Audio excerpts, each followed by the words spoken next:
Hey guys, welcome back. It's Tommy CM and welcome back to my Seaside amusement park.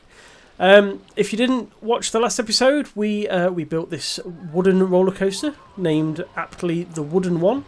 Classic ancient wooden coaster that you would find at a typical British seaside park. We also built an arcade on the high street there, Lucky Strike. We built an apartment block. And then we built the scissor, built the dodgems over there, and we also built this seaside cafe, Mavspam 4 cafe. So massive improvements to the park. This video is going to take the same sort of process. There's going to be more attractions being filled in here. I may do a coaster, may just do a few flat rides in this one. Haven't properly decided at this point, but I'm sure the thumbnail will give you a hint either way. And then we'll be continuing to sort of fill out the buildings along this stretch of the high street. So make sure you subscribe, make sure you give the video a thumbs up if you enjoy, and I'll come back when I've got a bit of progress on what else has been added to the park. Which, before I go, I've realised I haven't actually announced it. We've got a park name. We have a park name. I want to thank Popster5411 on the comment section on the very first episode for suggesting the name Sandy Bay Funfair. I quite like that. I quite like Sandy Bay. That was one that kind of stuck out to me. I thank you so much to everybody else for the suggestions. Had some really good suggestions for names. But yeah, big fan of Sandy Bay Funfair. So that's what we're going to call it. That'll be also on a sign over the entrance when we get round to doing that. But yeah, that's the name of the park. And now we'll make some more progress on filling it out with some rides and attractions. Right, few more additions then added to the park. I'll float around at guest level actually, just so we can go and see these. So there's the pirate ship. Next to that, I thought we'd put in a whirly rig, have a sort of a child-friendly pirate-themed ride. There is a section here that I tried to fit it in, but it just wouldn't go. It just wouldn't go in that little area. I could extend out the path and merge it together, but I may end up putting some sort of like shops or like a little mini food area and a seating area down there just to mix that up. Then we've got the classic big wheel, as you'd find at all different Funfair parks. I don't think you can have one of these seaside town parks without having a big wheel in it. So you get some nice views up at the top, over the coast and back along the town there. So yeah, that's the big wheel there, and then we've got some big wheel games similar to the other ones over the other side. That's the scissor, and then we've opened up the other side. So we're going to have two entrances. One from the beach side, which means that a lot of the guests are now coming back down this path as well. So that's good. It's really helped the guest flow a lot. They were sort of getting in each other's way down here, but it's a lot calmer now. It's a lot more natural flowing. And then we've got a power moves ride. Again, this just works, doesn't it? This is exactly what you'd expect in this sort of park. Now over here, I'd like to thank Mike Bridgman for this suggestion. He suggested a bungee jump. Now I know this isn't quite a bungee jump, but this kind of gave me the idea of doing a slingshot style ride. So I hope this is okay, Mike, as a bungee jump, sort of suggestion. Obviously these aren't in the game, so I've had to sort of make my own there. And then you have two animatronics sat there waiting to be released.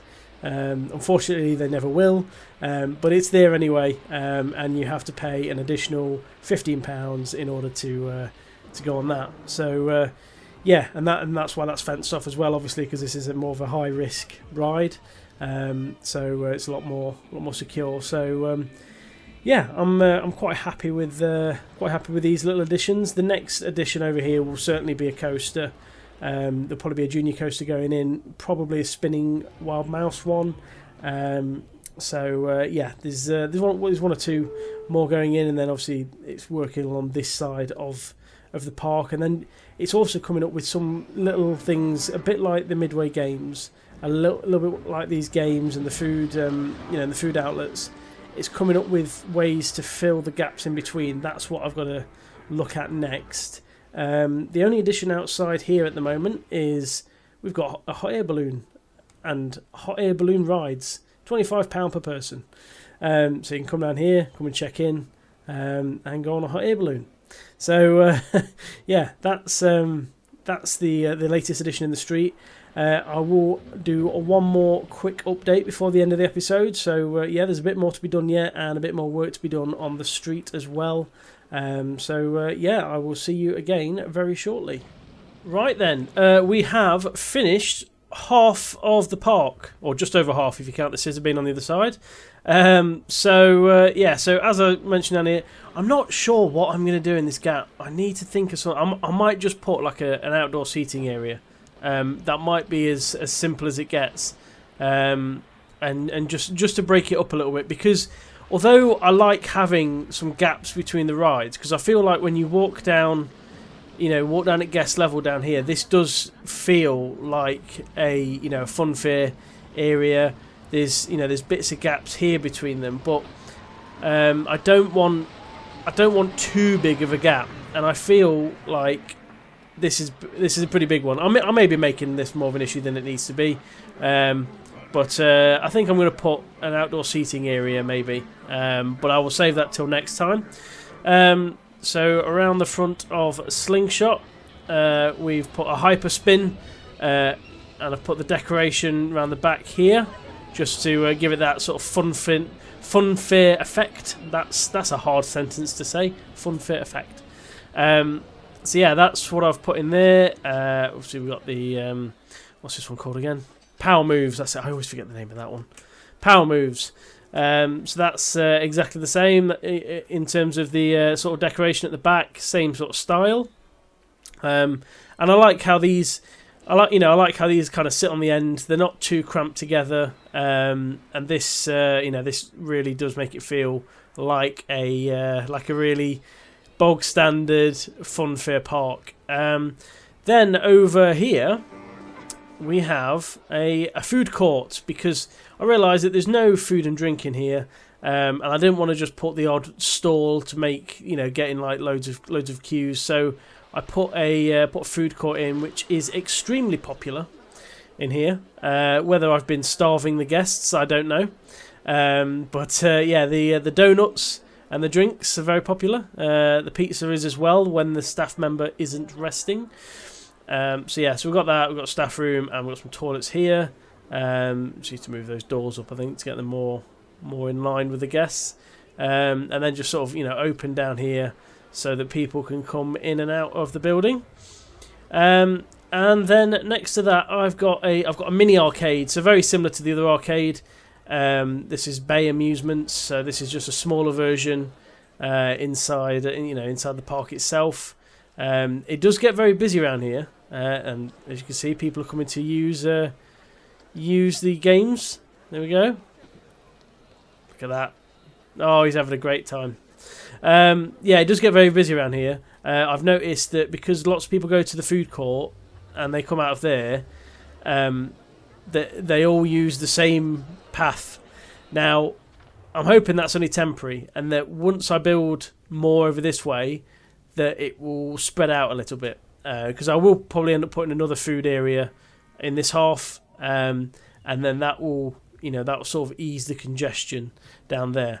So that's it for inside the park. We've got the little buy tokens, ticket desks just here as well for the guests coming in on this side. This is the sort of park where there isn't a turnstile at the start. You can just walk in, but it'll be pay tokens to go on the rides. That's the sort of style. And then finally, the last addition out here. I showed you the hot air balloon previously. We've got mini golf. We've got Sandy Bay Golf there. Adults £5, children £3. Hole number 1. This man playing golf. A very big golf club and a golf ball. Hole number 2 is this little curved one. Which one's hole number 3? Hole number 3 has got the big windmill, because you can't have crazy golf without a big windmill, can you? So yeah, that's hole 3. Hole 4, you go up through the hole and down into the main hole. Number 5, round, up and finish there. 6 is through the tunnel. 7 is another curved one. 8 is going over these little ridges. And 9 is going around these obstacles here. So yeah, that's my little crazy golf course. Again, cheap, tacky, basic, simple, built onto tarmac. Sorry, this is built onto concrete. Sorry, nothing fancy about that. It's just a bog standard mini golf course. But I'm quite happy with it. And I think this is the sort of thing that would be great right outside the entrance to the park. I didn't want a building, because the way I looked at it was, if this is going to be the main entrance, or at least one of the main entrances into the park, then you wouldn't really want like a Burger King or an Audi set outside here. So I'm quite pleased that it's something that is kind of open and there for guests to use in so much imagination. I'm quite pleased with that. So lots of progress now being made. Next episode will be another coaster, another big attraction going in here. I will let you know at the time what sort of coaster that will be. But that is going to be the next ride. I keep hearing the go-karts go off down here. It's very loud. And then obviously more progress. We're over halfway now down this side of the street. So I just need to fill out the rest of this, and then just go along here and complete it off with the building. So yeah, thank you very much for watching. As I say, if you've got any more suggestions, do let me know in the comments down below. And other than that, I shall see you next time.